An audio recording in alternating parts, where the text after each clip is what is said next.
Okay, iPhone versus Samsung. Which is the ultimate best phone? Now, it's been some time since the S25 Ultra has launched. Like, we did an early impressions video and they have made some improvements in the camera, performance and other area. But major focus was on Galaxy AI. On the other hand, when the iPhone 16 Pro Max launched, it had improvement. But first time, half of the presentation was about Apple Intelligence. Apple Intelligence. Apple Intelligence. Apple Intelligence. Apple Intelligence. which has now launched in India. So the question that has to be asked is crystal clear. Should you get the iPhone 16 Pro Max or S25 Ultra? Prateek, TechWiser, let's frigging go. Now this will be a detailed 1 month comparison. We shoot a lot of shots. In fact, all the shots and reels that you see on TechWiser are primarily shot on these two phones. So we have a lot of personal experiences to share and we'll be comparing these phones on these 6 parameters. 1, 2, 3, 4, 5. Yeah, 6 parameters. Also, we'll leave timestamps for everything. So this is going to be the most clear, detailed comparison video on YouTube. Also, we'll give scores. Let's go. Now, in build quality, both these phones come with a lot of claim. Like, both of them comes with titanium and it is much stronger and lighter and all of that. The iPhone has ceramic shield glass protection, whereas the Samsung S25 Ultra has Corning Gorilla Glass Armor 2. Now, both the glass protection is made by the same company. And looks-wise, in the first glance, there's not much to differentiate. Like, design-wise, the iPhone just increased the screen size, slid in the camera button and called it a day. On the S25 Ultra, we did talk about differences from S24 Ultra in the previous video, like the camera rings and the slightly rounded corners.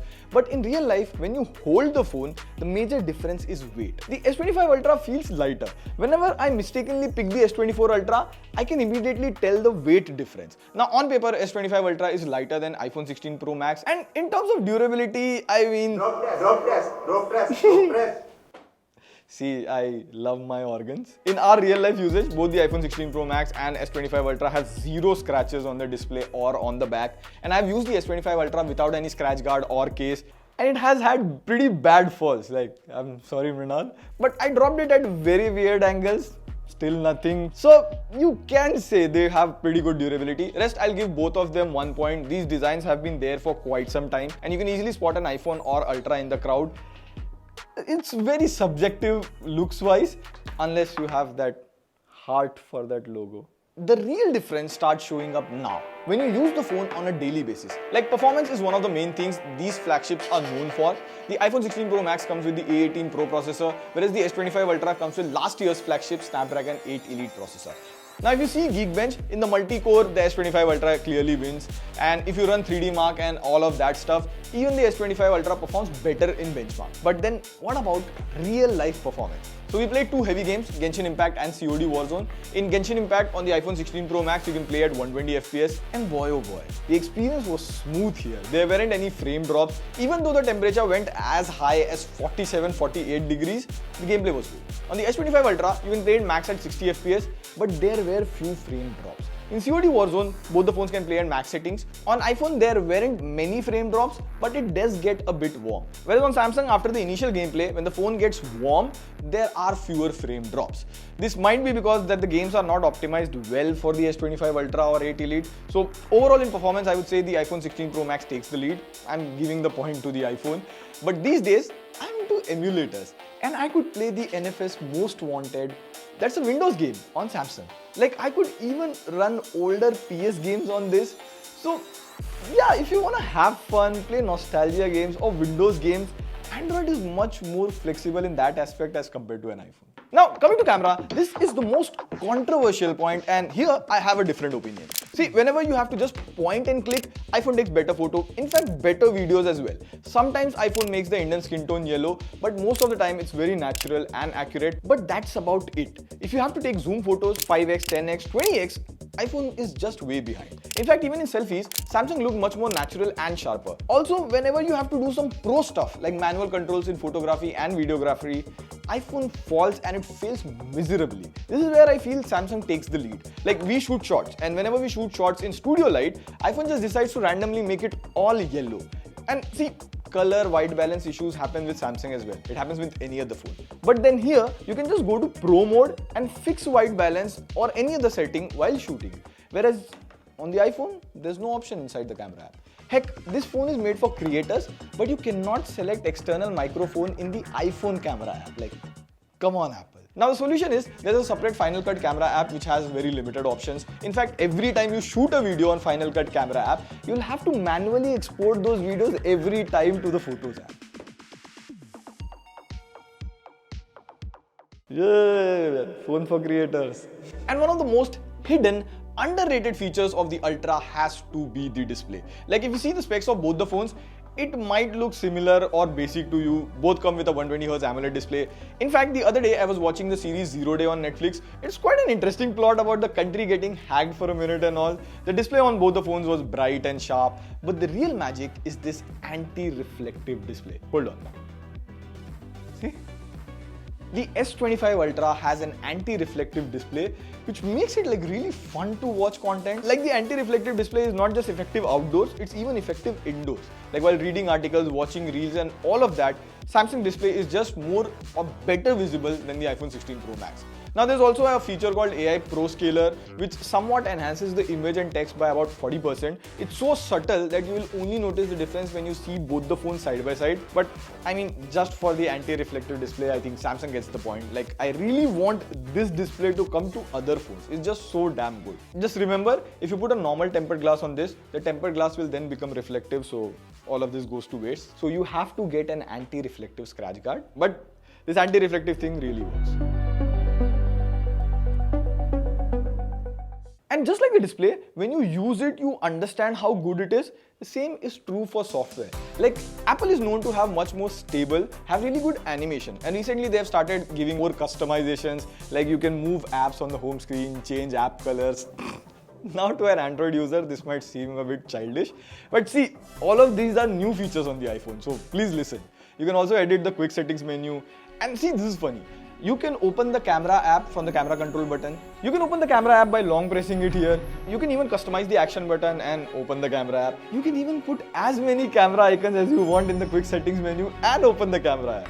So the point here is, with these customizations, iOS feels very rough. All of these customization options seem not well thought of, which is unlike Apple. Apple doesn't do it that way. On the other hand, Samsung has always been the pro Android OS when it comes to customizations. Like Samsung recently gave an update to one of their Good Lock modules, Home Up. In case you don't know, Good Lock is an official app made by Samsung which lets you customize or get pro features, free of cost. So now you can hide app labels on the home screen, do more basic stuff like enlarging folders and all of that. But here's that god level pro customization. You can not only move icons, but you can disable the grid. And you can place icons anywhere, like literally anywhere.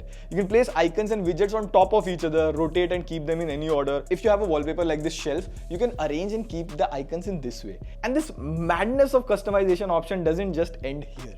You can not only slow down or increase the speed of animation, you can make your own animation. How quickly an app opens, how does it bounce. See, there's photo editing on the phone and then there's Photoshop. Similarly, there's animation and then there's Good Lock animation. This is Photoshop for animation. It's up to your imagination. Also, Apple recently launched Apple Intelligence in India, which was Apple's take on AI, and Samsung has been doing AI features for about 1+ years now. It's called Galaxy AI.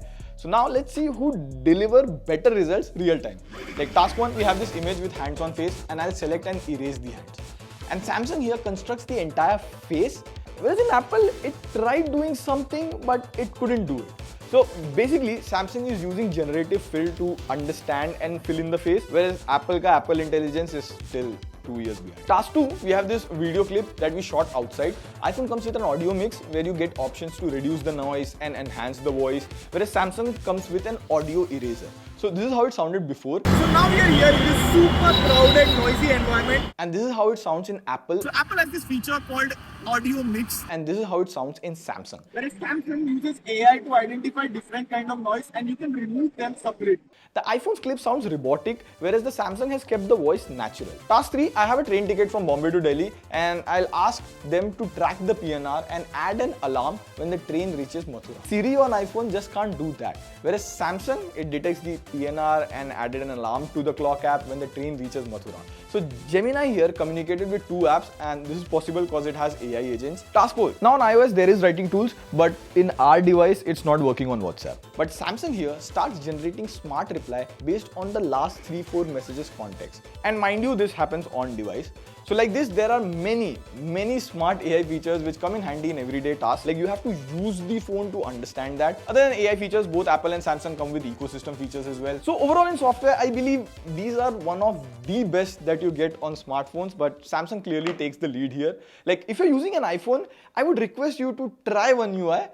iOS feels boring after that. Like I bet you. Now, final point, when you buy a 1.2 or 1.3 lakh flagship, you might use it for 2 to 3 or even 4 years. Depending on whose money you have bought it from. Jokes aside, repair costs are also one of the bigger factors when it comes to buying these ultra flagship phones. Let's just say the shiny ProMotion display gets a big crack. What would be the price to get the display replaced?